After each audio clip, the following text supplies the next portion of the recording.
Dion win. Hi everyone, welcome back. Maybe for the very first time, and I'm here again with another review for you, and this one is a belting piece of genre cinema, and that is Amirpour's latest film, Mona Lisa and the Blood Moon. And I was kind of taken back when I saw her debut, Girl Who Walks Home Alone at Night, a few years ago. It's one of the best debuts I've seen in the last decade, one of the best vampire films I've ever seen, in my humble opinion. And even Bad Batch, her second film, was not actually that bad. But with this new film, I thought to myself, there's a nice bit of divisive kind of critique from the festival circuit, from Venice, from London, from Steve's. And I thought to myself, damn, okay, I cannot wait to check this out when I was at London. And the kind of that added element for me was when she actually cast Jong-seo from Burning in the main role. I thought to myself, damn, this girl is on fire right now, and I cannot wait to see what they have to bring together. So enough introducing, let's get talking. Mona Lisa has been locked up in solitary confinement all of her life, but her unique power allows her to control other people's thoughts and escapes. Under the full moon, she strolls from meeting to meeting through the streets of New Orleans.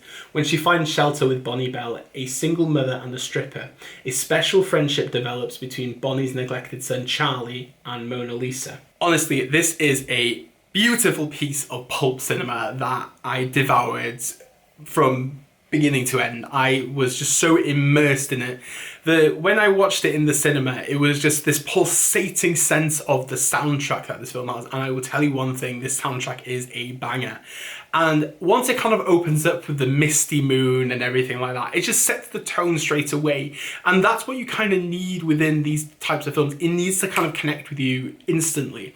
And I think once we kind of see the power of Mona Lisa herself, you kind of understand where this film is going. It is a real kind of beautiful fairy tale for adults, really, in more ways than one.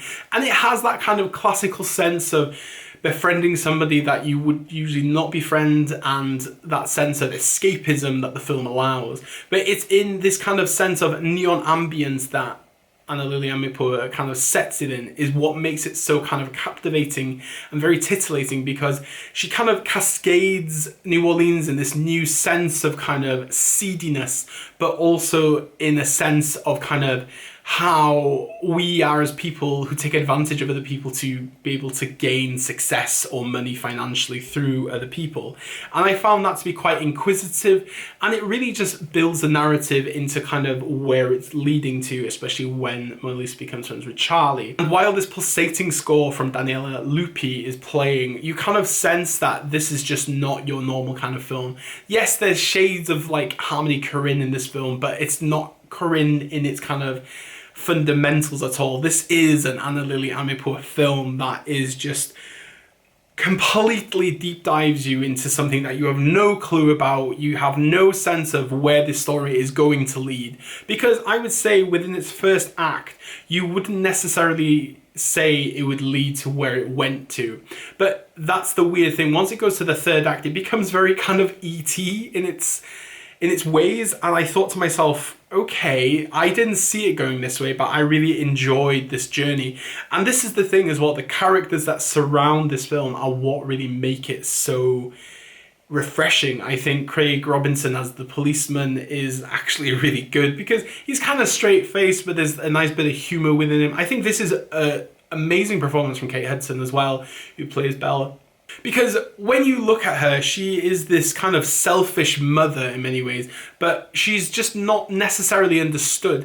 And I think that there's enough time to kind of understand her as a parent, and the frustrations of being a single mother are really kind of sealed within it. But I have to say, Jong-seo is fantastic in this film. I thought her kind of physical presence is really daunting, very fragile. It builds into this amazing character that doesn't really have much to say, but the body language alone and this expression that she has. And I think that's what's so kind of commendable about her in Burning, as well as the physicality of her performance.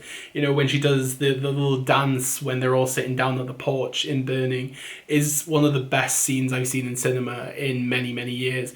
And I think within this kind of American connotation, I think that she kind of knocks it out of the park. And I think this culmination of great characterization, beautiful music, fantastic cinematography makes a fantastic piece of genre cinema that all people will not embrace. But if you love genre film as much as I do, you will dig this quite a bit. It's one of my favourite films of the year. It was one of my favourite films I saw at London Film Festival, so please do check it out once it actually becomes available, and I have no clue when that will be yet, unfortunately. So I hope you enjoyed this review of Mona Lisa and the Blood Moon as much as I enjoyed talking about it and watching it.